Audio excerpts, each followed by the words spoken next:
বন্ধুরা, আমার আগের এই সবজি বাগানের ভিডিওগুলো নিশ্চয়ই তোমরা দেখেছো। তখন গাছগুলো ছোট অবস্থায় ছিল, সবে হচ্ছিল।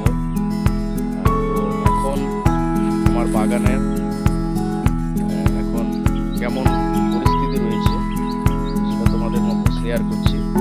তো আগের থেকে যখন ডেভেলপ হয়ে গেছে বাগানটা, পরপর বাগানটা ভর্তি হয়ে আসছে কুমড়ো গাছ, চারদিকে ছড়িয়ে পড়েছে। শশা গাছও ছড়িয়ে পড়েছে চারদিকে। ইতিমধ্যে ফুলও চলে এসছে, ফলও ধরা শুরু হয়ে গেছে। তারপরে ঢেঁড়স গাছেও ফুল চলে এসছে, এখন গোড়া থেকে ঢেঁড়স উঠতে শুরু করেছে। নোটের শাকটা তখন বড় হয়ে গেছিল, কাটা অবস্থাতে আমি দেখিয়েছিলাম।